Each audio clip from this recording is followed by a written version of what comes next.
Larangan menggunakan wadah dari emas dan perak, wadah makanan ya, makanan dan minuman. Jadi jangan mentang-mentang kita orang kaya minumnya dari cangkir emas ataupun perak, makan dengan menggunakan sendok ataupun garpu dari bahan emas dan perak.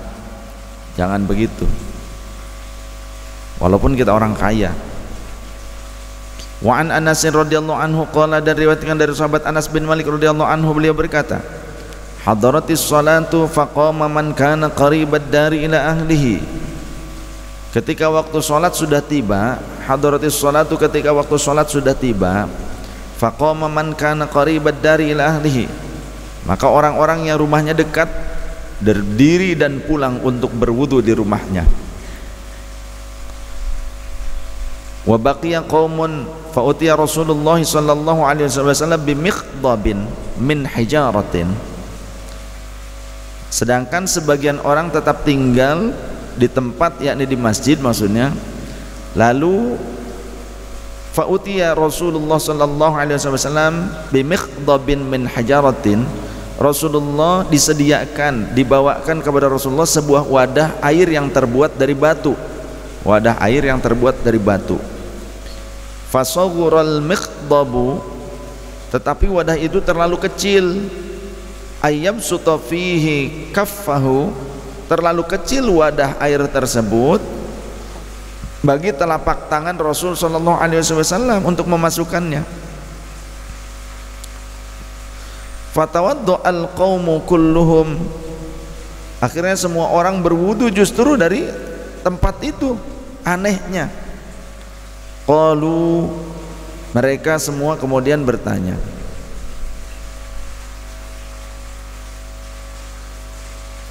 kam kumtum, berapa banyak kalian yang hadir saat ini? Qala thamanina wa ziyadatan, ada 80 atau lebih lah, kata yang jawab nih, kata sahabat ketika ditanya ada berapa banyak kalian ini yang hadir sekarang ini, ada yang jawab kayak dihitung lebih dari 80 gitu. Muttafaq alaih, hadis ini disepakati kesahihannya oleh Imam Bukhari dan Imam Muslim. Hadhihi riwayatul Bukhari, ini adalah riwayat Imam Bukhari. Wa fi riwayatin lawali muslimin anna Nabi sallallahu alaihi wasallam, sedangkan dalam riwayat yang lainnya dari Imam Bukhari dan juga dari Imam Muslim, sesungguhnya baginda Nabi sallallahu alaihi wasallam da'a bi ina'in min ma'in, beliau meminta dibawakan wadah air, wadah yang berisi air. Fa utiya bi qadahin rahin fihi syai'un min ma'in, kemudian dibawakan, sediakan sebuah wadah yang di dalamnya hanya terdapat sedikit air saja. Fa wada'a asabi'ahu fihi, maka Rasulullah kemudian memasukkan telunjuknya, jarinya, salah satu jarinya, Rasulullah memasukkan salah satu jarinya ke dalam wadah tersebut, wadah yang kecil. Qala Anasun, sahabat Anas bin Malik berkata, faja'altu anzuru ilal ma'i yambu'u min baini asabihi, maka ternyata ketika aku coba lihat, aku perhatikan dari jari jemari Rasul sallallahu alaihi wasallam ternyata keluar air yang memancar ke wadah tersebut terus menerus. Aku melihat air memancar dari sela-sela jari baginda Rasul sallallahu alaihi wasallam, kata sahabat Anas bin Malik. Fa hazartu man tawaddu'a ma baina sab'ina ila thamanina, maka kemudian aku hitung orang yang datang, yang hadir, yang berwudu dari tempat itu, kira-kira kurang lebih sekitar 70 sampai 80 orang, kata sahabat Anas bin Malik. Inilah mukjizat Rasulullah sallallahu alaihi wasallam.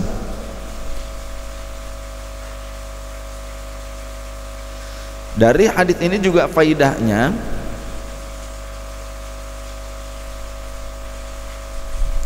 diperbolehkan kita bertabarruk, ngalap berkah dari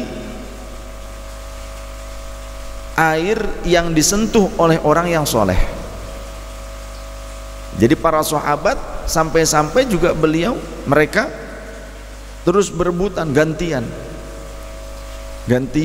berwudu dari tempat tersebut, tempat kecil tempat terkecil yang terbuat dari batu, kalau kita mah kayak cangkir gitu ya, kayak cangkir ya, mana cukup secara logika.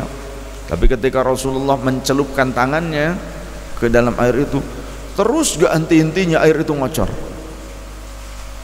Dan ini juga menjadi ketetapan hukum dalam fikih, bekas sentuhannya Rasulullah tidak membuat mustakmal. Jadi ketika kita mengkonsumsi air menggunakan air yang pernah disentuh, kadang kita melihat para ulama kita mendoakan air itu sambil mereka mencelupkan jarinya. Nah, ini ngikutin Rasulullah sebetulnya. Jadi ketika kita melihat ulama kalau mendoakan air, kita minta air doa, contoh minta didoakan pakai media air, ulama tersebut mencelupkan tangannya ke dalam botol air kita sambil berdoa. Ini ngikutin cara Rasulullah, bukan bid'ah-bid'ah saja, apa-apa bid'ah. Jadi ingkar sunnah sebetulnya. Wahabi itu bukan pembela sunnah, bukan, ingkar sunnah. An Abdullah bin Zaid radhiyallahu anhu qala atana an-nabiy sallallahu alaihi wasallam.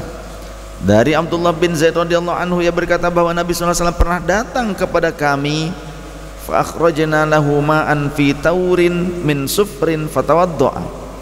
Kemudian kami memberi beliau air dalam sebuah wadah yang terbuat dari logam tapi bukan emas dan perak. Lalu beliau berwudu dari air tersebut. Hadis dalam riwayat Imam Bukhari. Asalkan jangan sampai wadah logam tersebut yang berisi air sudah sempat terkena sinar matahari yang panas dan masih terasa hangatnya, jangan dipakai. Kalau itu makruh. Air yang ada pada bejana yang terbuat dari logam kemudian terkena sinar matahari dan masih hangat, belum kembali menjadi dingin, maka makruh hukumnya dipakai oleh kita walaupun untuk wudu. Makruh karena apa? Bisa mengakibatkan penyakit kulit, kanker kulit, corob lah, apalah, macam-macam. Itulah Islam, menjaga kesehatan. Tapi kalau sudah menjadi dingin lagi, contoh sampai disimpan, didiamkan sampai malam, nah di malam hari ya sudah dingin lagi, sudah biasa lagi, maka boleh menggunakannya tanpa makruh. Reaksi kimianya sudah terhenti. Wa an Jabirin radhiyallahu anhu qala inna Rasulullah sallallahu alaihi wasallam, dari sahabat Jabir bin Abdullah radhiyallahu anhu, beliau berkata, sesungguhnya Rasulullah sallallahu alaihi wasallam dakhala ala rajulin minal ansari, beliau masuk bersama sahabatnya ya, bertamu, wa ma'ahu sahibun lahu, jadi Rasulullah bersama sahabatnya masuk bertamu kepada salah satu sahabat Ansar. Faqala Rasulullah sallallahu alaihi wasallam, maka Rasulullah berkata, in kana indaka ma'un bata hadhihi lailata fi shannihi wa illa qara'na. Wahai sahabatku, ke sahabat Ansor, ke yang punya rumah, sekiranya kamu mempunyai air yang telah disimpan semalam di dalam shan. Shan itu adalah tempat air yang terbuat dari kulit ya, yang biasanya air ini disimpan di dalamnya selama semalam agar menjadi lebih dingin. Kalau kita mah kempis lah, galon, tapi terbuat dari kulit, disimpan semalaman gitu supaya rasanya tuh segar, dingin. Kalau kita kayak kendi, kalau kita mau pakai dari tanah, kendi, biasanya di sini ada kendi 2 gitu, dimakanin sama kayaknya ini, sama kuncen, sama santri.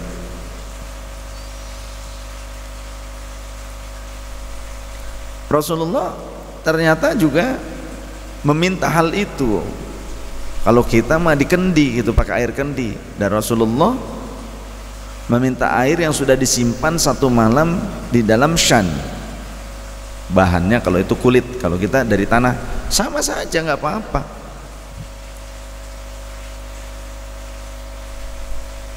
Jika ada, kata beliau, maka tolong siapkan. Tapi jika tidak, wa illa qara'na, maka kami akan minum langsung dengan mulut kami. Artinya minum mungkin dari bejana. Kalau kita mah kayak pendil gentong kecil tempat nyimpan air. Nah, Rasul sempat nanya dulu, punya itu enggak? Punya air yang sudah disimpan di shan, kurang lebih tadi apa namanya tuh, kalau kita bahannya dari keramik kah, ataupun dari tanah, kendi gitu. Kalau bahasa di kita mungkin ada air yang sudah disimpan semalaman di kendi, ada nggak gitu mungkin. Tapi Rasulullah di sana menggunakan bahan kulit, umumnya orang-orang Arab di sana.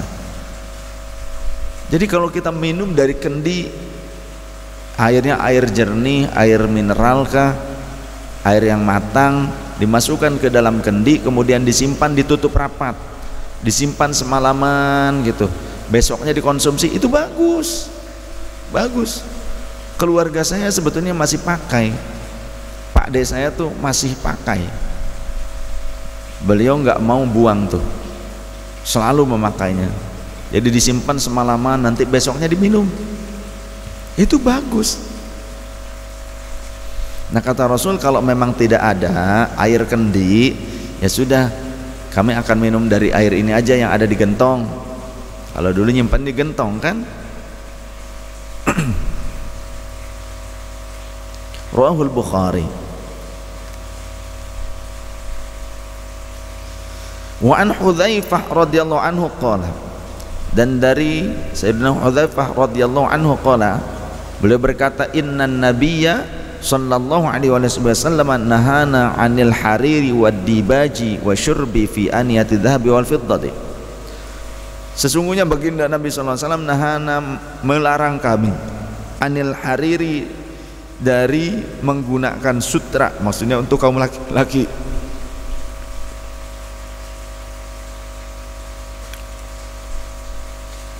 wad dibaji, dan juga jadi harir itu sutra lembut, sedangkan dibaj itu sutra yang cenderung lebih kasar. Jadi kalau harir itu lembut, tipis. Nah, kalau dibaj itu sutra yang cukup kasar, jadi hampir seperti wol, seperti itu, tapi bahannya sutra.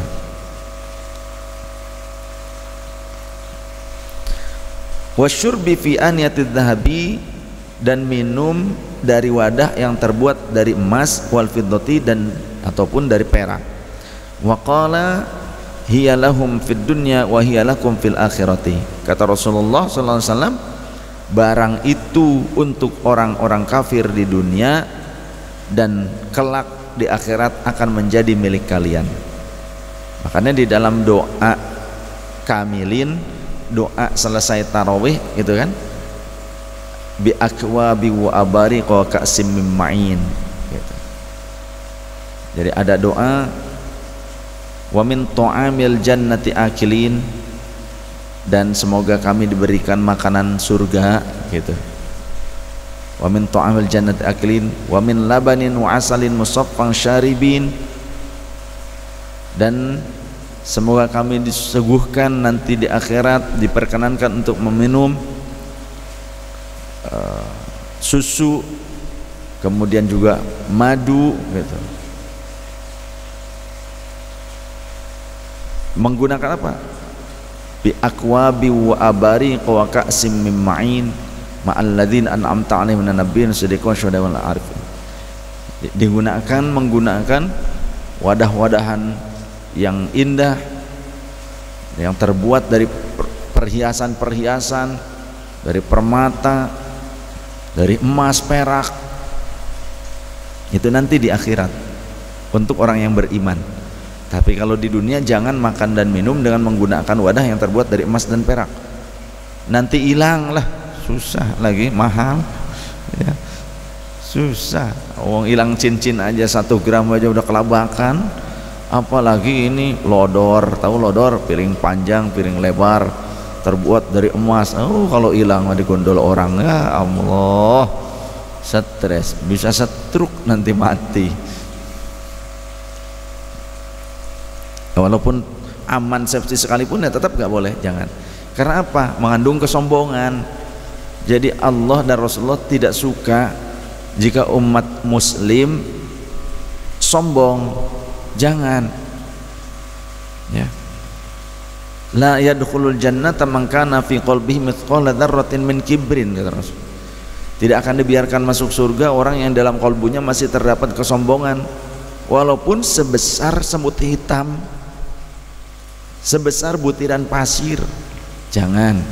Bagaimana dong kalau kita ingin menghentikan orang yang sombong? Ada orang sombongnya luar biasa, boleh kita hentikan kesombongannya dengan kita juga bergaya seperti orang yang wah punya kemampuan lah, artinya kita juga sombong depan dia sedikit pada saat itu, tapi jangan keterusan. Al-kibru lil kibriya sodaqotun. Sombong di hadapan orang sombong dengan tujuan untuk menghentikan kesombongannya, mematahkan kesombongannya, sodakoh, tapi jangan diteruskan, jangan jadi kebiasaan. Jadi kebiasaan itu sombongnya malah nepak, cek Sunda namanya, tahu nepak, nempel gitu ketularan, jangan sampai.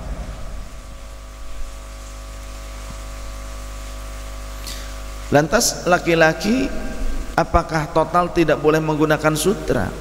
Di dalam kitab-kitab fikih sudah dijelaskan, kitab fikih itu hasil daripada penelitian Al-Quran dan hadis serta athar sahabat, bukan asal, bukan berarti bertentangan dengan Al-Quran dan hadis, bukan, justru hasil daripada penelitian Al-Quran dan hadis secara komprehensif. Di dalam kitab hadis laki-laki, di dalam kitab fikih laki-laki masih boleh menggunakan sutra, tapi campuran. Sutranya tidak boleh lebih daripada 40%, kata para ulama. Jangan sampai 50%, jangan 50-50 dengan katunnya, jangan. Harus lebih banyak campurannya, syaratnya harus lebih banyak campurannya. Jadi 40% sutranya maksimal, campur dengan katun, dengan wol. Laki-laki masih boleh menggunakannya. Lantas bagaimana dengan emas? Campuran suasa, laki-laki tetap nggak boleh. Bedanya antara sutra dengan emas, kalau sutra laki-laki masih bisa menggunakan yang campuran, campurannya lebih besar, sedangkan sutranya sedikit, itu boleh laki-laki. Tapi kalau emas dicampur menggunakan tembaga jadi suasa, tetap nggak boleh dijadikan perhiasan untuk laki-laki, nggak boleh. Nah, perhiasan laki-laki selain emas, entah emas kuning, emas putih, emas borontok, emas tejo, pokoknya bahan bakunya sama dengan emas kuning, emas putih sebetulnya juga bahan bakunya sama, logamnya, cuma ada penambahan nikel lebih banyak, maka warnanya agak putih dan ada proses kimiawi. Sebetulnya bahannya sama, rumus kimiawinya sama, kode kimianya sama. Berbeda dengan platina. Platina yang dimaksud bukan emas putih, tapi bahannya bahan platinum, boleh karena bukan emas. Biasa digunakan untuk pen, untuk menyambung tulang-tulang yang patah. Nah, makanya kalau ada yang dioperasi membuka pen, mintain aja, saya ngumpulin, nggak apa-apa ya. Saya juga lagi ngumpulin. Sempat ada jamaah yang pennya dibuka gitu kan, kemudian diberikan ke saya ngumpulin. Tapi memang jarang ada pengrajin emas yang mampu atau sanggup untuk membuat cincin dari platina tersebut, karena titik lelehnya itu sangat tinggi, lebih keras dibandingkan emas, lebih keras. Jadi saat mau dibentuknya susah, mereka nggak sanggup katanya. Saya sudah pernah, nggak apa-apa tambahin ongkosnya, nggak sanggup katanya, nggak bisa, sulit, harus pakai alat khusus. Dia harus terus dalam kondisi dipanaskannya terus menerus, beda dengan emas biasa. Ya, agak susah kata mereka, ngegerindanya, ngikirnya agak keras. Laki-laki kalau pakai platina, bukan emas putih ya, platina, bahan platina asli, boleh. Yang sunnah perak, perak sunnah. Nah kadang perak itu memang kelamaan suka agak menghitam. Gampang caranya untuk memutihkan kembali, membersihkannya, disikat pakai pasta gigi. Sikat pakai pasta gigi, dikasih air sedikit terus sampai berbusa, dicuci, itu akan putih kembali. Perak, kalau perak sunnah. Boleh juga menggunakan palladium. Yang ini saya perak, ini palladium. Memang palladium agak mahal. Palladium itu hampir harganya, kalau harga hampir setara dengan emas. Harga palladium itu cuma di bawah lah, sedikit di bawah emas, tapi hampir seharga emas. Waktu emas harganya 500.000, palladium itu sudah 400.000 atau 420.000. Emas kuning biasa 500.000, palladium 420.000. Nah, laki-laki boleh nggak pakai palladium, dan palladium bisa dijual lagi sama seperti emas, tapi bahannya bukan emas. Artinya dalam sisi ekonomisnya bisa disimpan menjadi simpanan. Palladium bisa dijual lagi ya. Boleh laki-laki pakai palladium? Boleh ya, memang ada harganya agak mahal.